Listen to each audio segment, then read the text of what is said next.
Donc une seule source enregistrée 358 cas de suicide en Algérie. Alors d'abord, est-ce que ce chiffre vous paraît proche de la réalité, sachant qu'en France, par exemple, on recense 12 000 environ cas de suicide et 160 000 tentatives? Alors écoutez, le problème là vous rentrez dans le vif du sujet qui est celui des chiffres. Alors vous savez qu'en matière de suicide, la situation n'est pas spécifique à l'Algérie. Il y a un problème majeur, celui de recueillir les données. Parce que encore faudrait-il définir le mot suicide. Qu'est-ce qu'un suicide? Et à partir de là, voir quelle est la chaîne qui se met en place pour justement relever toutes les données. Alors on sait par exemple, pour être un peu plus général, avant peut-être de préciser la manière dont les chiffres sont recueillis en Algérie, il faut dire d'abord que le suicide est un phénomène universel. Il n'y a pas une société où on ne se suicide pas. On se suicide dans toutes les sociétés, dans toutes les cultures. Bien sûr à des proportions différentes. Il y a certains milieux où on se suicide plus que dans d'autres, parce que des raisons sont peut-être aussi différentes. Mais qu'actuellement, au niveau de l'OMS, il y a à peine une cinquantaine de pays dans le monde pour lesquels les chiffres sont fiables. Malheureusement, l'Algérie ne fait pas partie de ces 50 pays. C'est en général surtout les pays européens, d'Amérique du Nord, où le recueil de données est suffisamment fiable pour pouvoir suivre le phénomène d'une manière scientifique. Sinon, dans tous les autres cas, c'est que des appréciations extrêmement partielles. Et donc le chiffre que vous venez de donner, à mon avis, n'est pas représentatif. Parce que d'une part, il vient d'une seule source, qui est celle de la gendarmerie. Or, le recueil des données et chiffrer le suicide ne dépend pas que des services de police ou de la gendarmerie. Il y a les services de santé, enfin bon, il y a tout un ensemble d'acteurs qui interviennent. Donc je pense que ce chiffre n'est pas représentatif. Il représente peut-être uniquement les suicides constatés par la gendarmerie. C'est tout ce qu'on peut dire, pas au-delà. Est-ce qu'on peut dire aujourd'hui qu'un certain nombre de suicides sont cachés?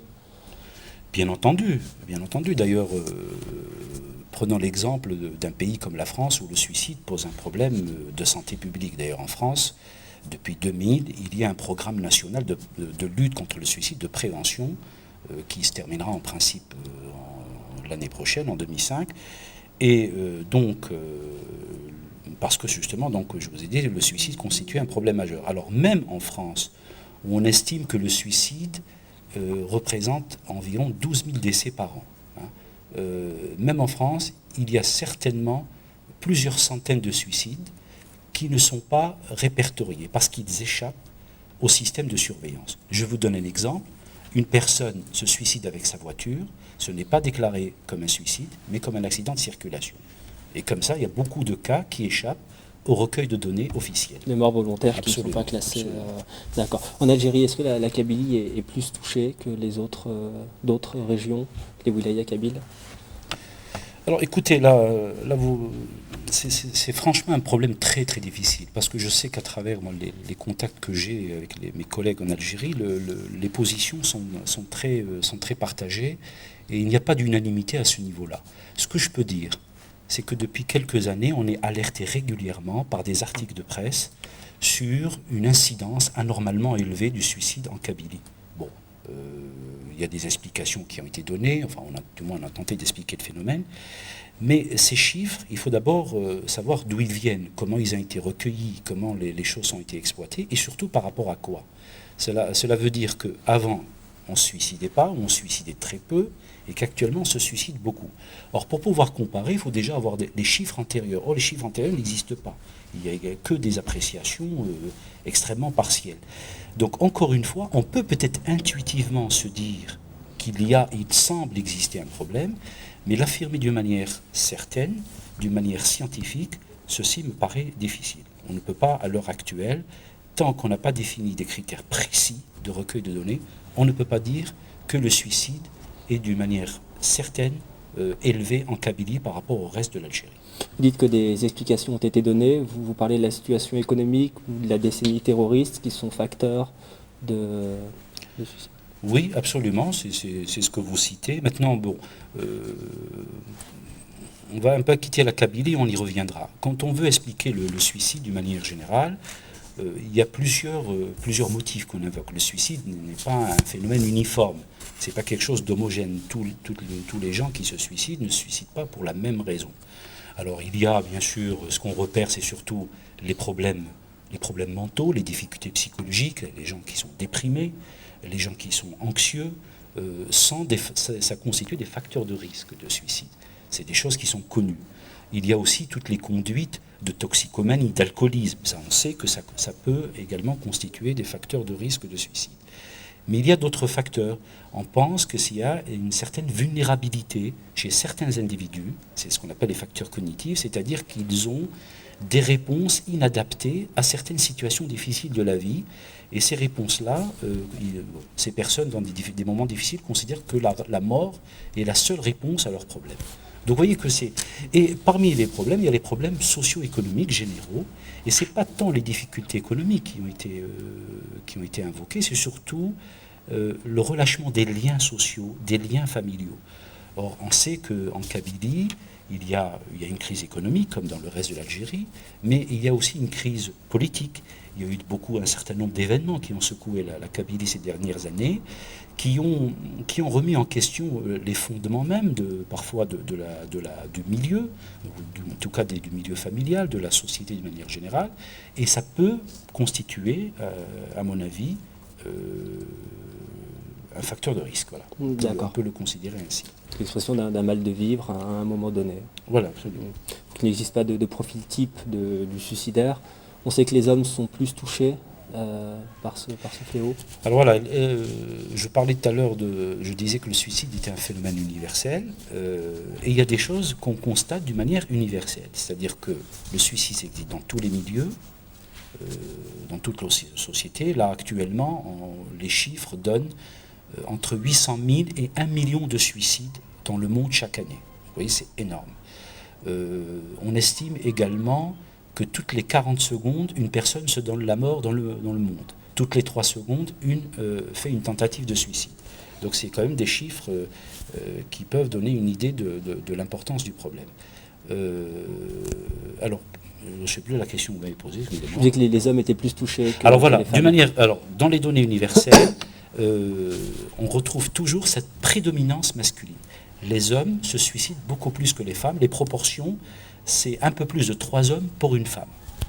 Alors que les tentatives de suicide, c'est beaucoup plus l'apanage des femmes. C'est les femmes qui font plus de tentatives de suicide que les hommes. Et justement, en Algérie, qu'est-ce que la médecine prévoit pour les personnes qui ont fait une tentative ? Alors, d'abord, il faudrait que les tentatives de suicide arrivent à l'hôpital, ce qui n'est pas le cas en Algérie. Toutes les tentatives de suicide ne sont pas à contact avec les services de soins. Alors, quand c'est le cas en général, quand la tentative de suicide arrive à l'hôpital, en général, ce qu'on fait, c'est des soins médicaux en fonction du moyen utilisé. Les gens qui ont utilisé le médicament, bon, il y a un certain nombre de soins qu'on utilise parce qu'ils sont en état d'intoxication médicamenteuse. Et il y a des gens qui absorbent des produits toxiques, donc ils ont besoin de soins. Et quand les soins médicaux sont terminés, alors là, en principe, on doit passer à la seconde étape, celle qui est la prise en charge psychologique. Or, malheureusement, vous savez que le nombre de psychiatres est très réduit en Algérie. Actuellement, il y aurait à peu près 400 psychiatres pour toute l'Algérie, pour 30 millions d'habitants. Très peu. C'est extrêmement peu. Et vous pensez bien que tous ces patients qui nécessitent des soins psychiatriques ne peuvent pas être pris en charge. C'est pour ça qu'il faut peut-être envisager d'autres manières de les aider. D'accord. Parce que là, c'est extrêmement faible. Hein. Vous dites que les personnes qui ont fait une tentative ne sont, en clair, ils ne sont pas prises en charge après cet acte. Oui, parce qu'ils sont insuffisamment pris en charge, il n'y a absolument aucun doute. Je dis d'abord, moi il me semble que la plupart n'arrivent pas déjà à l'hôpital. Il y a beaucoup de tentatives de suicide qui sont cachées. Ils n'arrivent pas à l'hôpital. Et quand bien même elles arrivent à l'hôpital, elles ne sont pas ensuite prises en charge sur le plan psychiatrique. Tout simplement, il y a des régions où il faut faire plusieurs centaines de kilomètres pour voir un psychiatre. Donc on sait bien que ça devient difficile. C'est pour ça, je pense que pour le cas spécifique de l'Algérie, où il y a une insuffisance de couverture psychiatrique, il faut envisager d'autres formules de prise en charge pour les suicidants. Il n'y a pas que les psychiatres, il y a les médecins généralistes, il y a les psychologues, il y a tous les acteurs sociaux qui peuvent intervenir dans la prise en charge des suicidants. Ce sont les autres formules que vous préconisez. Oui, absolument. Absolument. Je donne un exemple très simple. On sait par exemple les liens qu'il y a entre dépression et suicide. La dépression, qui est un trouble, qui se soigne. On sait ce qu'il faut faire pour soigner quelqu'un de déprimé. La dépression peut mener parfois et peut conduire à faire des actes suicidaires. Le déprimé a souvent l'idée de mort dans sa tête et a envie d'en finir. Bon, comme il y a impossibilité de soigner tous les gens qui souffrent de dépression par des psychiatres, on peut sensibiliser, par exemple, les médecins généralistes à ce problème-là, mieux les former au traitement, à la prise en charge de la dépression, à son diagnostic. Et si on prend mieux en charge la dépression, on peut, par conséquent, déduire qu'on diminuera l'incidence des tentatives de suicide et suicides. Aujourd'hui, qu'est-ce qui favorise la conduite suicidaire dans une société? Alors, il n'y a pas de choses qui sont établies d'une manière certaine. Quand on fait les différents relevés épidémiologiques, on se rend compte, par exemple, on dit par exemple que le chômage est un facteur de risque. Dans les pays où il y a une forte proportion de chômage, les gens se suicident plus. C'est vrai, mais pas dans tous les cas. On a vu, par exemple, dans certains pays, le chômage s'est élevé, mais le suicide ne pas augmenté. En tout cas, pas dans les mêmes proportions que le... Donc, il n'y a pas d'éléments extrêmement qu'on peut avancer d'une manière certaine, évidente, pour dire ce facteur-là est un facteur qui conduira au suicide. Je vous dis, ce qu'on repère plus facilement d'une manière générale au niveau social, c'est surtout quand les liens familiaux et sociaux se relâchent, quand on est dans une situation de crise, pas tant le chômage, mais la crise, c'est-à-dire les difficultés de la vie, et que les difficultés qui favorisent l'isolement, la rupture des liens familiaux, ça peut être à mon avis des facteurs de risque, mais pas le chômage d'une manière en tant que tel. En tant que tel, voilà. On sait que les personnes célibataires aussi sont plus touchées, mais c'est logique, ce sont des personnes plus seules. Tout à fait, voilà. Le suicide est toujours dû à une dépression, vous parliez de la dépression tout à l'heure. Pas forcément. Alors, il y a des études qui ont été faites. Alors le mot est un peu impropre, on appelle ça les autopsies psychologiques, c'est-à-dire quand des gens décèdent de suicide, quand des gens se suicident, on essaye en interrogeant les familles, de faire une véritable enquête sur ce que ça a été leur vie, leur personnalité, et éventuellement les problèmes psychiatriques qu'ils ont. Et ce type d'enquête rétrospective sur les gens qui se suicident ont été faites notamment aux États-Unis, en Angleterre, enfin un certain nombre de pays, au Canada, etc. Et alors les résultats ne sont pas homogènes, mais on se rend compte, par exemple, que la proportion de dépression est importante chez les gens qui ont réussi leur suicide. Donc on peut considérer. Mais ce qu'on constate aussi, c'est que souvent ces gens qui sont suicidés, dans les semaines qui ont précédé leur suicide, ils avaient consulté un médecin. Donc ils avaient donné un petit signe d'alarme. Alors tout le problème, c'est de savoir comment on peut repérer ces moments-là pour pouvoir justement agir et prévenir le suicide. Vous voyez que l'action peut se faire à différents niveaux. Il existe toujours des signes d'alarme, des signes annonciateurs? Toujours non, mais en tout cas, les études le montrent bien que les gens qui font des suicides, enfin qui se suicident, la plupart d'entre eux ont pris contact avec un soignant, soit un médecin généraliste, soit un psychiatre, soit un autre médecin.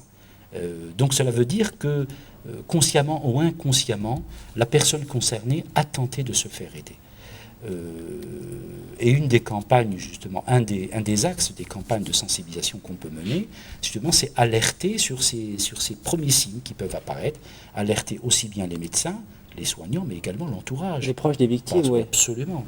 Et justement, qu'est-ce qu'il faut dire aux proches des victimes? Comment peuvent-elles traduire ce petit signe, ce petit cri d'alarme?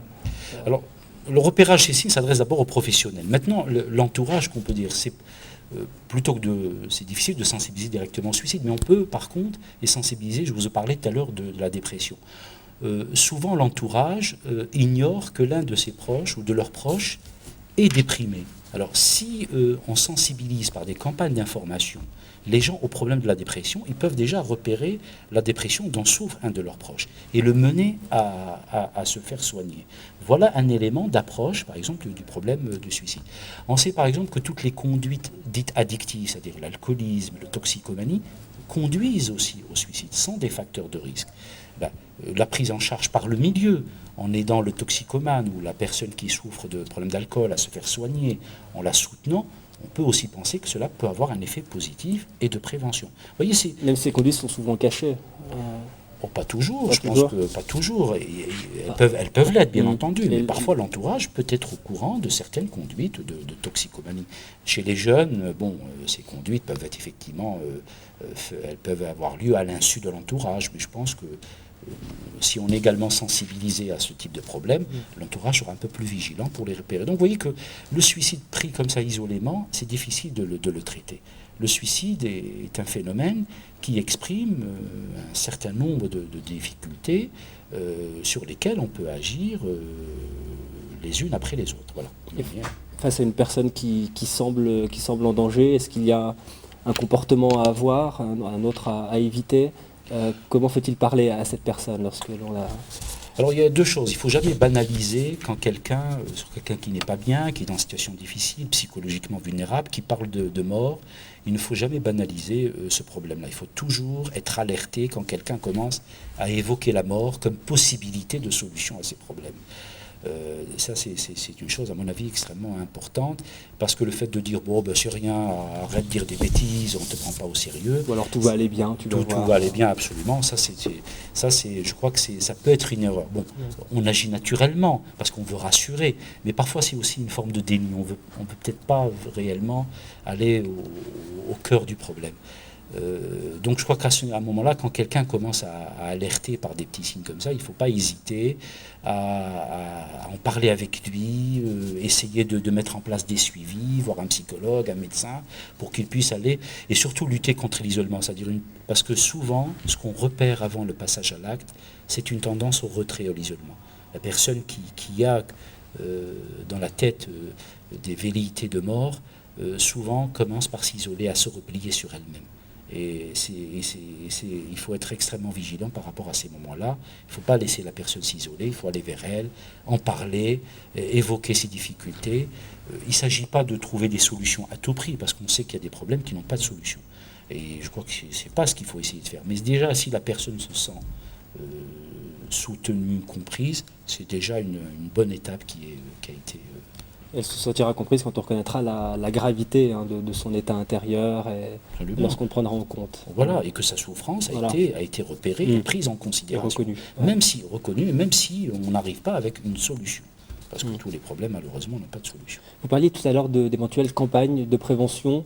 Pour vous, les pouvoirs publics devraient réaliser ces campagnes, et quel type de campagne pourrait être utile?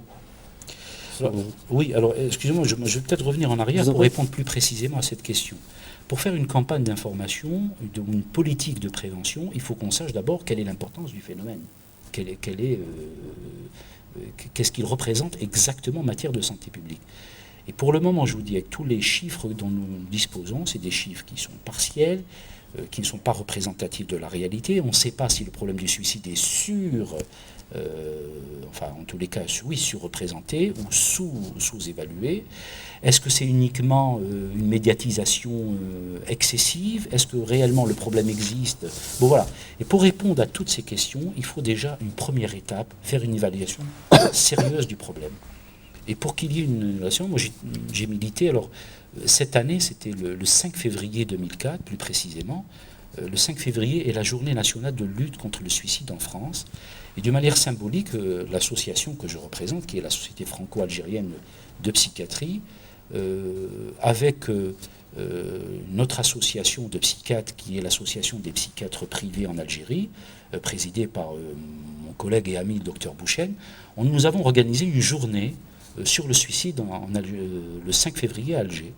Et on a été agréablement surpris par l'importance qu'ont accordé justement les médias à cette journée, mais aussi l'affluence des psychologues, des psychiatres, enfin, toutes les personnes concernées de près ou de loin par ce problème. Et on a bien senti que les gens avaient envie de parler de ce problème, avaient envie d'en débattre, et que ça devenait une réelle préoccupation. Donc, si vous voulez, la sensibilité à ce problème existe. Maintenant, c'est comment mettre en place un véritable recueil de données scientifiques fiables. Et donc, moi, je milite pour qu'il y ait un observatoire sur le suicide en Algérie. C'est-à-dire qu'on mette en place un observatoire composé de professionnels, de psychiatres, de psychologues, de médecins de santé publique, des épidémiologistes, des sociologues, des anthropologues, enfin, des gens qui représentent les services de la sécurité, la police, la gendarmerie, pardon, enfin toutes les personnes qui peuvent être concernées, et que cet observatoire réfléchisse comment mettre en place, avec les moyens dont dispose l'Algérie, un recueil précis, aussi précis que possible, bien que parfois on sait très bien qu'on n'arrivera jamais à quelque chose d'exhaustif, mais au moins un recueil le plus précis que possible du suicide. Et à partir de là, on aura une évaluation sérieuse du problème, et c'est seulement à partir de là qu'on peut proposer des politiques de prévention. Je termine en vous donnant l'exemple de la France. Depuis 2000, en France existe un programme national de lutte contre le suicide. En France, il existe 12 000 suicides par an. Ce programme, à son départ, avait pour ambition de faire baisser le suicide de 20%. Donc il y a eu beaucoup d'argent qui a été débloqué, beaucoup de choses ont été faites, beaucoup de gens ont été formés à la prise en charge des suicidants, et le suicide a baissé de 500 cas. C'est-à-dire qu'actuellement en France, nous avons 11 500 suicides. Vous voyez que donc, avec toute une politique de prévention, le suicide baisse très peu. Donc c'est un phénomène qui est difficile à faire bouger. Alors les raisons pourquoi, peut-être qu'on n'a pas utilisé les bons moyens. Et donc ça amène encore à une réflexion supplémentaire. Peut-être qu'il faut mener une politique à plus long terme. 500 cas, c'est peu, mais c'est quand même assez important sur 4 ans. Bien sûr, on a inversé le voilà, sens de la courbe, bien sûr, mais je dis par rapport à ce qui était prévu de 20%, donc on voulait descendre en dessous de la barre des 10 000 suicides par an. On n'est pas arrivé, c'est probablement qu'il y a des raisons. Ça ne veut pas dire que c'est un échec total, bien entendu. Mais je pense qu'il faut analyser ce type de campagne pour en tirer les conclusions, pour que ça serve en Algérie aussi. Pourquoi on n'arrive pas à faire baisser le suicide d'une manière sensible? Et ça, c'est extrêmement important. Vous parlez des psychiatres tout à l'heure, vous disiez qu'il y en avait 400 en Algérie. J'aimerais parler avec vous des hôpitaux psychiatriques en Algérie, faire un petit peu l'état des lieux, dans quel état est-ce qu'ils sont, et comment ils sont traités les patients. Oui.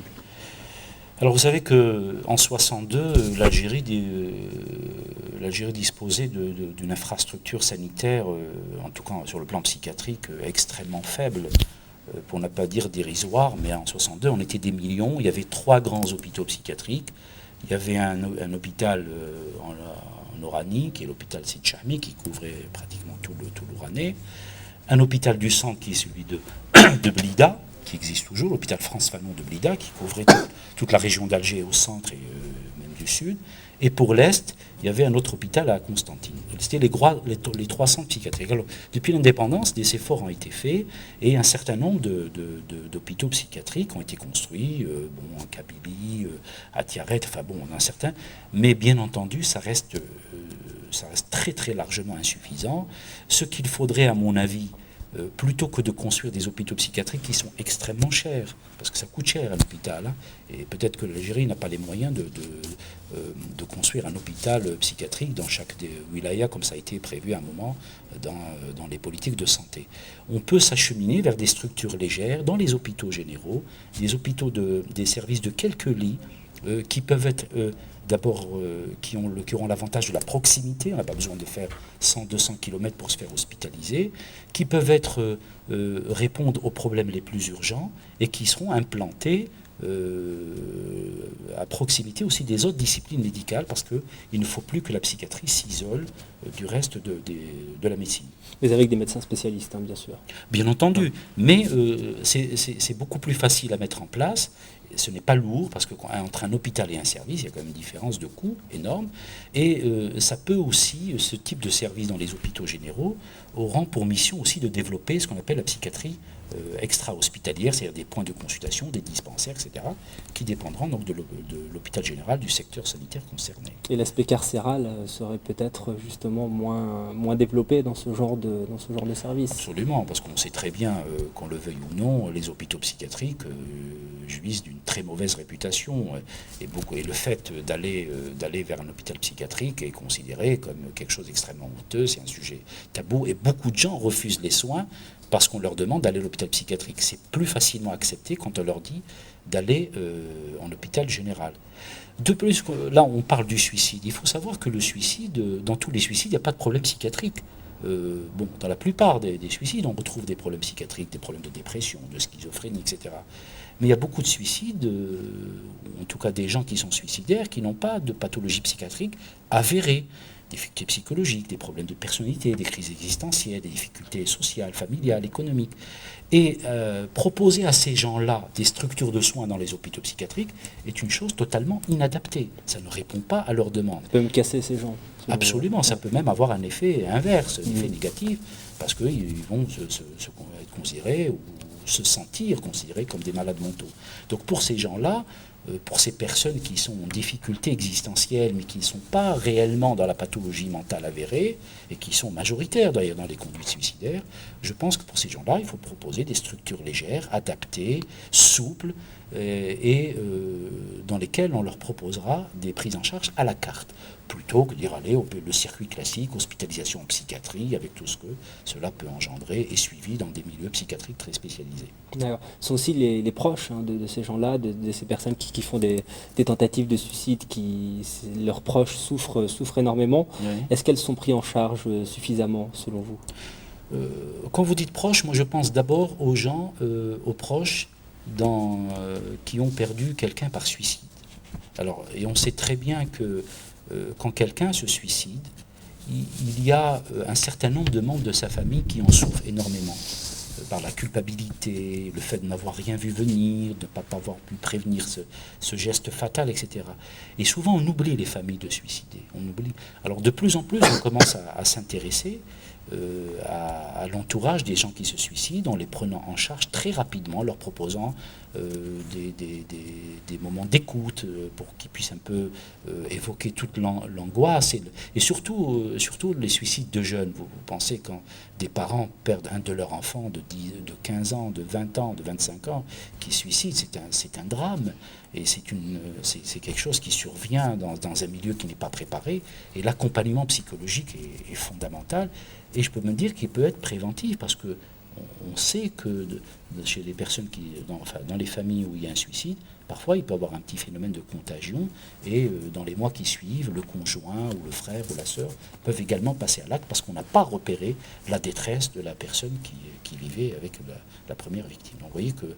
Et bien sûr, de surcroît, dans les tentatives de suicide, il y a aussi un travail d'accompagnement à faire absolument. Donc les proches des personnes qui se suicident, vous leur conseillez d'aller voir un spécialiste afin de parler et d'évacuer cette angoisse et pour éviter justement ce phénomène de contagion ? Alors, quand on dit aux gens allez, les gens n'y vont pas. Ça, il faut être clair que c'est pas aussi simple. Voilà, absolument. Alors, tout dépend comment les services de soins ont été informés d'un cas de suicide. Et c'est là où je pense que le rôle des médecins de famille est considérable. On va encore accabler le médecin de famille, le médecin généraliste, parce qu'il a une mission importante aussi à ce niveau-là. On a parlé de la dépression tout à l'heure, maintenant on parle du suicide, et souvent ces médecins ne sont pas préparés à prendre en charge ces problèmes. Et je crois que c'est les premiers concernés, parce que les médecins de famille, c'est eux qui en général sont au courant de ce qui s'est passé, ils sont au courant du suicide, et c'est eux qui peuvent plus facilement convoquer, en tout cas demander à la famille de venir en parler. Et peut-être, après une première évaluation faite par le médecin de famille, secondairement, une orientation vers un psychologue, un psychiatre sera faite. Mais je crois qu'à ce niveau-là, le médecin de famille joue un rôle fondamental. Ceux qui ont la confiance aussi, bien sûr. Absolument, absolument. D'accord. Très bien, je crois qu'on a fait le tour. Avant de vous quitter, docteur, un petit mot sur le deuxième congrès franco-algérien de psychiatrie. Vous en êtes le responsable. C'est à Alger les 12 et 13 mai prochains. Pour la deuxième édition, vous avez choisi de consacrer cette rencontre aux troubles bipolaires. Alors pour nous, c'est du jargon. Vous pouvez nous dire d'abord ce que cela représente ? Parlons d'abord de la Société franco-algérienne de psychiatrie, qui est de création très récente. Alors vous savez qu'en France, exercent un certain nombre de psychiatres d'origine algérienne, soit qui ont été formés en Algérie et qui sont venus exercer ces dernières années en France, soit des médecins généralistes qui sont venus se spécialiser en France, donc et qui exercent ici. Mais on considère que, alors là aussi il n'y a pas de statistiques très fiables, mais qu'il y a plusieurs centaines de psychiatres d'origine algérienne exerçant en France. Et en plus, on connaît les liens historiques qu'il y a entre la psychiatrie en Algérie et la psychiatrie en France. Et en plus, la psychiatrie en Algérie continue d'être enseignée en langue française. Vous pouvez rappeler ces liens ? Les liens, d'abord, à l'époque coloniale, l'école dite d'Alger était une école réputée. C'est-à-dire que les psychiatres européens, français à l'époque, parce qu'il n'y avait pas de psychiatres algériens, enfin du moins d'origine algérienne, les psychiatres français qui exerçaient à Alger, en Algérie, appartenaient à cette école, l'école dite Alger, qui était à l'origine d'un certain nombre de travaux. Bon, mais par contre, elle développait un certain nombre de thèses xénophobes et racistes qui ont fait que bon, les choses ont été un peu difficiles à accepter de leur part. Mais ensuite, il y a eu d'autres psychiatres, et je ne citerai que Frantz Fanon, qui ont eu un engagement important, pas que lui comme psychiatre, mais en tout cas lui le plus représentatif, il est symbolique de cet engagement d'un certain nombre de psychiatres français pour l'indépendance de l'Algérie. Ça, si vous voulez, c'est un peu le contexte historique. Et depuis l'indépendance, beaucoup de psychiatres français sont partis exercer en Algérie. Et je vous dis, les premiers professeurs algériens, psychiatrie, ont eu leur formation en France. Je pense à feu professeur Boussepsi. Je pense également au professeur Ben Miloud, qui lui avait fait sa formation de médecine en France, mais en tout cas qui a été sa spécialité en Suisse. Bon, un certain nombre en tout cas ont été formés. Et puis l'enseignement de la psychiatrie, encore une fois en Algérie, se fait en français, et beaucoup de références théoriques des psychiatres algériens sont des références françaises. Voilà. Et puis actuellement, je vous dis, par le nombre important de psychiatres d'origine algérienne qui exercent en France, donc tout cela milité à ce qu'on crée une association qui a pour objectif, bien sûr, de resserrer les liens entre les psychiatres des deux pays, mais surtout l'organisation de rencontres scientifiques, de débats, d'enrichir les échanges humains, professionnels. Et l'année dernière, en octobre 2003, dans le cadre de l'année de l'Algérie en France, nous avions organisé notre premier congrès à Paris, et ce premier congrès avait abordé un sujet particulièrement délicat, difficile, qui était celui des traumatismes psychologiques liés à la guerre d'Algérie. C'est un congrès qui a eu qui innovait, puisque c'était la première fois qu'était abordé ce type de problème. 40 ans plus tard, on n'ose pas encore parler des traumatismes, des deux côtés bien entendu. Donc ça a été un moment historique et un moment fondateur pour nous. Et bien sûr, pour maintenir nos activités, donc nous organisons en mai prochain, à Alger cette fois, un congrès autour, comme vous l'avez dit, le trouble bipolaire. Donc un certain nombre de professeurs de psychiatrie et de chercheurs français qui vont se déplacer en Algérie pour débattre avec leurs collègues algériens autour des troubles bipolaires. Les troubles bipolaires, qu'est-ce que c'est pour résumer? C'est des personnes qui souffrent des troubles de l'humeur, c'est-à-dire qui font soit des problèmes de dépression, soit des problèmes, je dirais, d'excitation, hein, qui alternent entre ces deux moments, et d'une manière répétitive et récurrente. C'est ce qu'on appelait auparavant les maladies maniaco-dépressives. Absolument, voilà.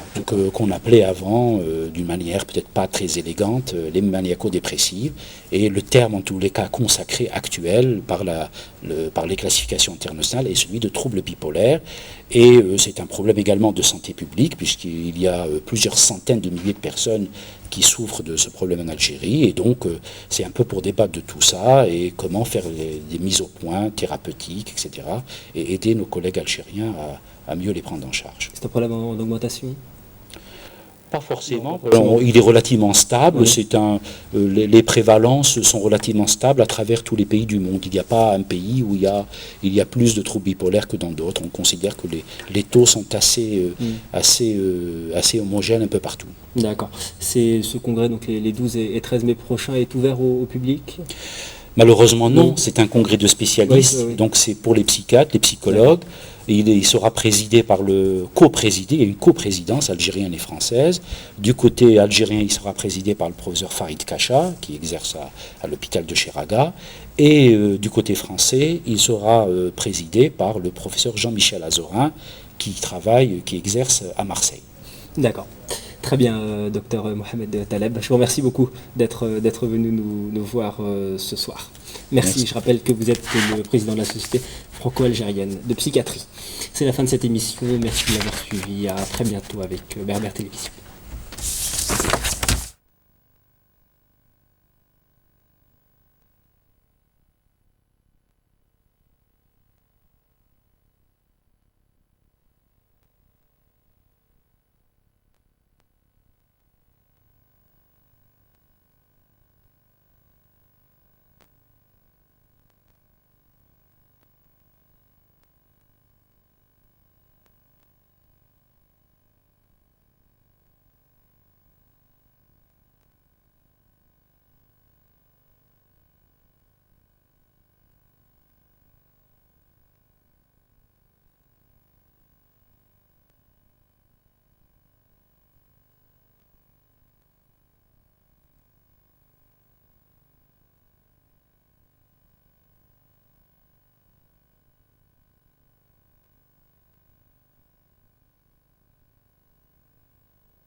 C'est la fin de cette émission.